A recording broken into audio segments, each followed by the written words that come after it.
Assalamualaikum warahmatullahi wabarakatuh. Perkenalkan, nama saya Nazala Hidayah dengan NIM 221 dari program studi pendidikan bahasa Arab akan menjelaskan tentang materi filsafat dari pemateri pertama hingga pemateri terakhir. Langsung saja dimulai dari bab pertama, hakikat filsafat. Pengertian filsafat secara etimologi dalam bahasa Arab, falsafah, dan dalam bahasa Inggris filosofi, dan dalam bahasa Yunani philosophia, yaitu cinta, kebijaksanaan atau love of wisdom. Pengertian secara terminologi yaitu suatu proses kritik atau pemikiran terhadap kepercayaan, batasan-batasan definisi yang disusun oleh sejumlah filsuf dan ahli filsuf. Kegunaan belajar filsafat adalah kita bisa menjawab pertanyaan-pertanyaan mendasar manusia yang terletak dalam wewenang metode-metode khusus. Karena hakikatnya filsafat mengajarkan kita berpikir mendasar tentang sesuatu yang terlintas di pikiran kita. Cabang-cabang filsafat yaitu ada epistemologi, metafisika, logika, etika, dan estetika. Estetika pemikiran filsafat. 1. Pemikiran yang bebas dan sebebas-bebasnya. 2. Pemikiran rasional dan kritis. 3. Pemikiran yang esensial. 4. Pemikiran yang abstrak, radikal, holistik, dan kontinu. Secara umum, filsafat dibagi menjadi 3, yaitu ontologi ilmu terdiri dari 2 kata, ontos dan logos. Ontos berarti sesuatu yang berwujud dan logos berarti ilmu. Jadi, ontologi yaitu ilmu atau teori tentang wujud hakikat yang ada. Cabang filsafat ini sebagai ilmu yang mempelajari realitas atau kenyataan konkret secara kritis. Yang kedua yakni epistemologi.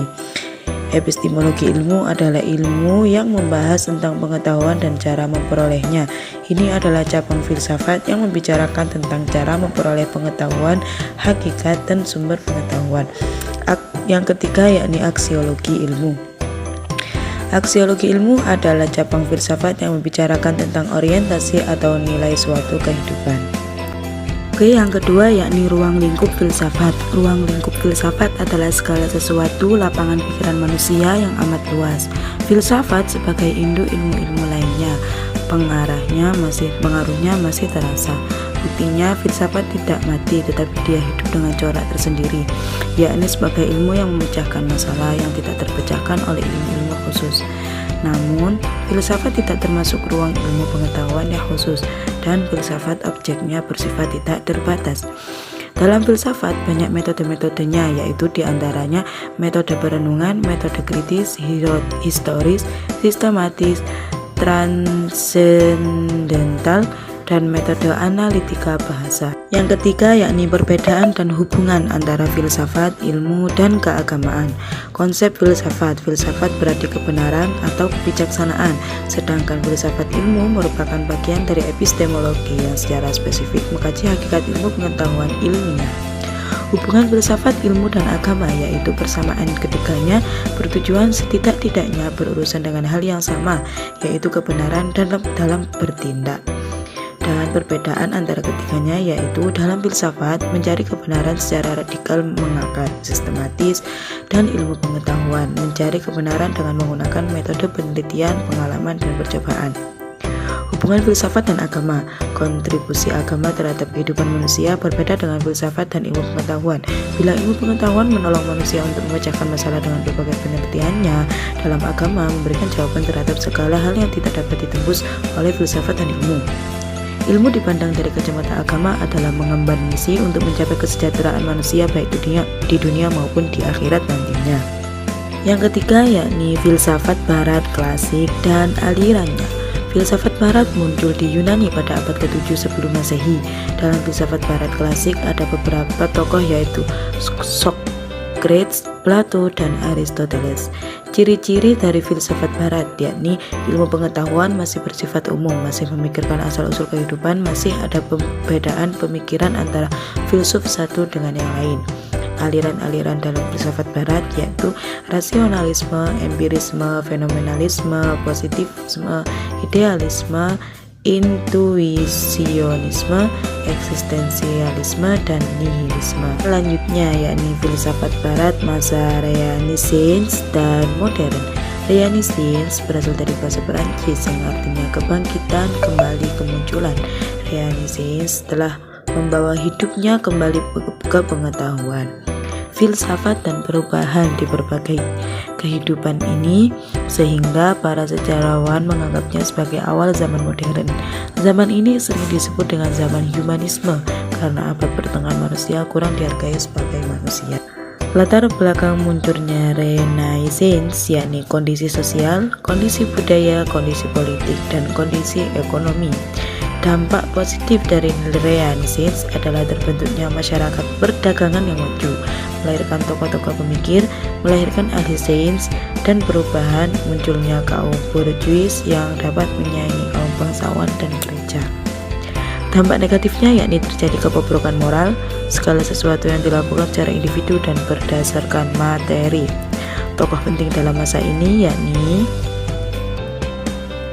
Nicolaus Copernicus, Johannes Kepler, dan Galileo Galilei, Francis Bacon. Selanjutnya yakni filsafat barat dan Islam abad pertengahan. Ada dua periode filsafat abad pertengahan jika dilihat secara garis besarnya, yaitu periode skolastik Islam dan periode skolastik Kristen.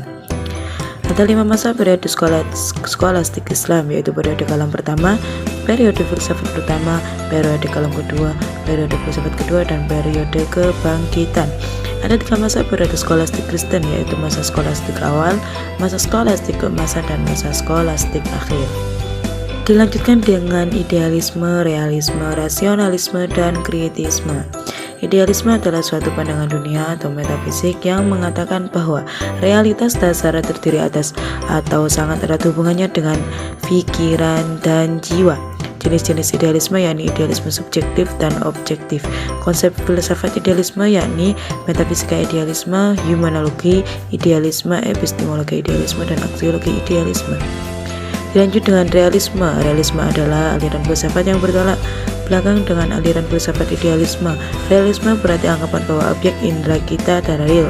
Benda-benda yang kita ketahui itu kita persepsikan yang ada hubungannya dengan pikiran kita. Jenis-jenis realisme yakni kecenderungan kepada materialisme dan idealisme. Juga terdapat kelompok realis yang menganggap bahwa realitas itu pluralistik dan terdiri atas bermacam-macam jenis jiwa dan materi. Konsep filsafat realisme yakni metafisika realisme, humanologi realisme, dan epistemologi realisme. Tokoh-tokoh aliran ini yakni John Amos, Francis Bacon, dan John Locke. Dilanjutkan dengan rasionalisme.